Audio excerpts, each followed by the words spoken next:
Que conta um pouco do seu livro, que é sobre a questão agrária na Revolução Cubana. Como era a questão da propriedade da terra antes e como ela é hoje?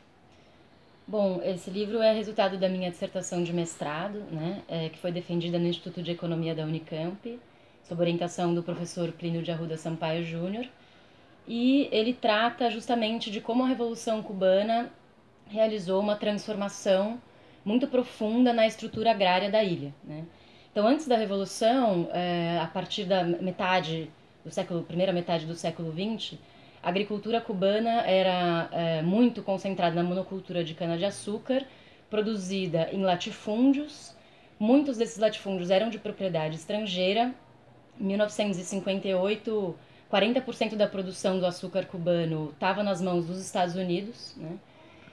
Essa produção de açúcar correspondia a mais de 80% das exportações totais da ilha, e ao mesmo tempo existia uma relação de trabalho no campo que era altamente exploratória e baseada num desemprego estrutural que acontecia durante 8 meses no entre-safra, quando os trabalhadores da cana-de-açúcar eram expulsados do processo de produção e tinham que resolver os seus problemas de subsistência de uma maneira mais ou menos espontânea. Então, a agricultura cubana ela concentrava as contradições principais do capitalismo dependente na América Latina, e por isso é um processo que também é representativo de outras circunstâncias latino-americanas e tem paralelos que podem ser traçados com o Brasil, por exemplo, né? A Revolução Cubana, então, nessa minha pesquisa eu fiz uma divisão metodológica para compreender o processo de transformações em três dimensões, né? Se a agricultura cubana antes da Revolução foi caracterizada na minha pesquisa como uma plantation modernizada, né? Ou seja, uma estrutura de latifúndio, monocultura e trabalho de alto índice de exploração, esses três pilares, essas três dimensões da plantation, que eu vou analisar a partir do processo revolucionário. Isso significa entender o regime de propriedades, o regime de cultivos e o regime de trabalho. Cada uma dessas dimensões vai ter uma transformação desigual ao longo da Revolução Cubana. Por exemplo, no caso do regime de propriedades, a transformação é muito acelerada e, de alguma maneira, a Revolução Cubana conseguiu, com muita rapidez, superar o latifúndio e a estrutura agrária latifúndio-minifúndio, né?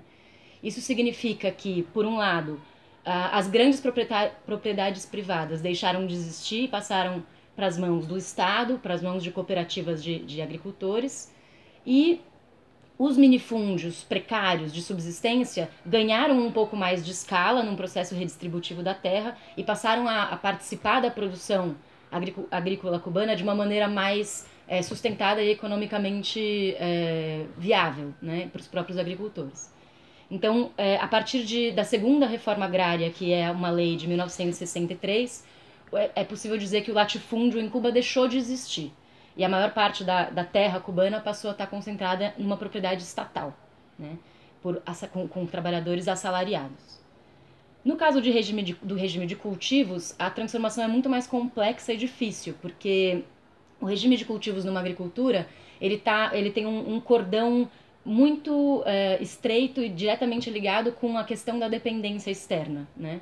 Então, se você tem uma monoprodução, muito provavelmente essa monoprodução está ligada a um monocomércio ou a uma alta dependência de um único país para quem você exporta. No caso de Cuba, a monocultura se desarticulou num primeiro momento a partir do bloqueio dos Estados Unidos, né?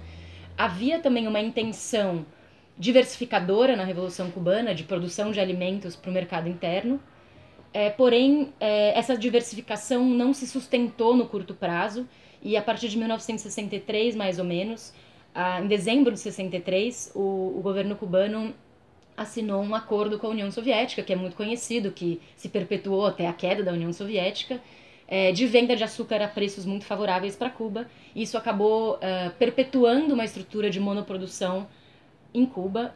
Não que isso seja exatamente a mesma estrutura anterior, porque havia um plano de desenvolvimento toda uma intenção, uma imaginação do governo cubano de que essa monoprodução nesse contexto enganchado numa grande economia soviética, poderia gerar mais caminhos de desenvolvimento do que a dependência anterior. Então havia toda uma expectativa de que a monocultura poderia gerar diversificação. Isso é muito emblemático no caso da safra de 1970, que foi a famosa safra de 10 milhões de toneladas de açúcar, que existia essa meta, só que ela nunca foi alcançada. E com o fim da União Soviética, o que mudou? Bom, então, se o fim do latifúndio na Revolução Cubana foi muito intencionalmente construído, no caso da monocultura foi bem diferente. Hoje em dia, a agricultura cubana já não é mais monocultora se você for comparar com a própria história cubana, né? Mas isso não aconteceu por uma medida exatamente intencional do governo cubano, mas por um colapso, né? Quando cai a União Soviética, o PIB cubano despenca 35% em 3 anos, o comércio externo da ilha contrai 85% também num período muito curto, e aí Cuba entra naquele chamado período especial, que é um eufemismo para dizer uma crise de alta proporção da economia da ilha, né? Que são os anos 90. Nesse período, a monocultura se desagrega não exatamente porque foi uma política de diversificação, mas porque foi uma necessidade emergencial da própria economia e da produção de alimentos.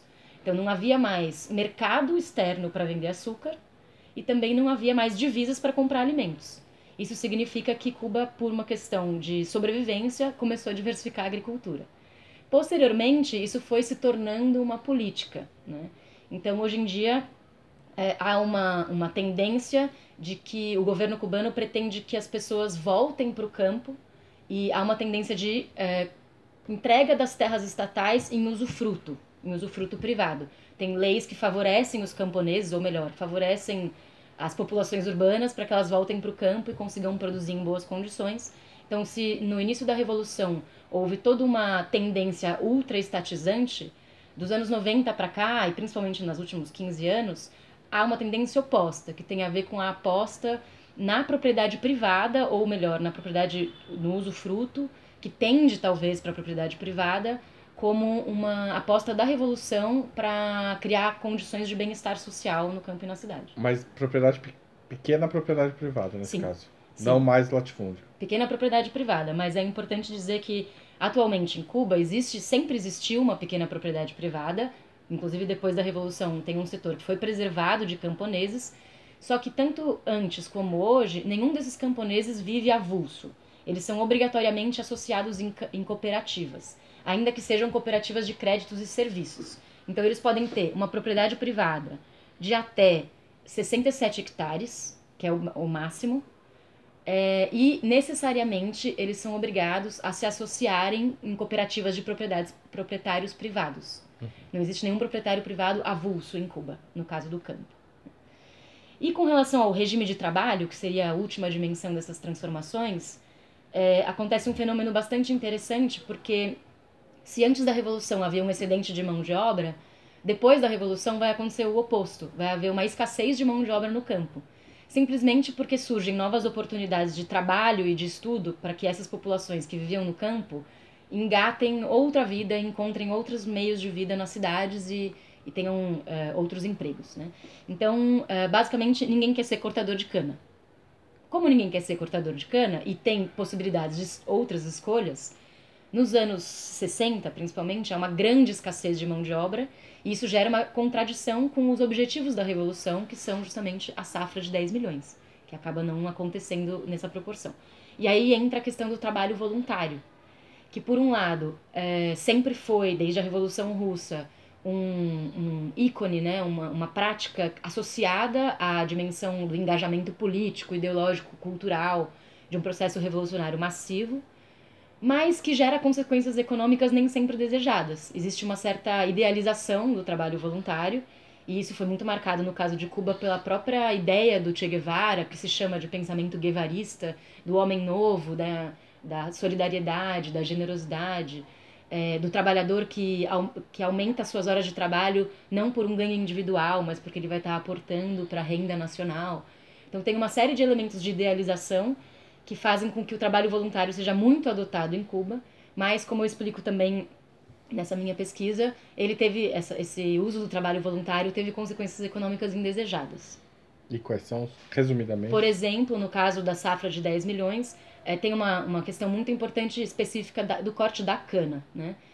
o corte, a cana para ser cortada, ela precisa, para uma cana com alto rendimento de açúcar, quando você coloca numa usina, ela precisa ser cortada bem rente ao chão, porque a parte que concentra a maior quantidade de sacarose, ela está justamente próxima do chão. E um estudante universitário, um professor universitário ou um profissional urbano qualquer vai ter muito menos resistência para realizar esse corte durante horas e horas seguidas da maneira como ele deve ser realizado. Isso significa que a safra de 70 ela alcançou uma produção em volume de cana-de-açúcar mais ou menos próxima da meta.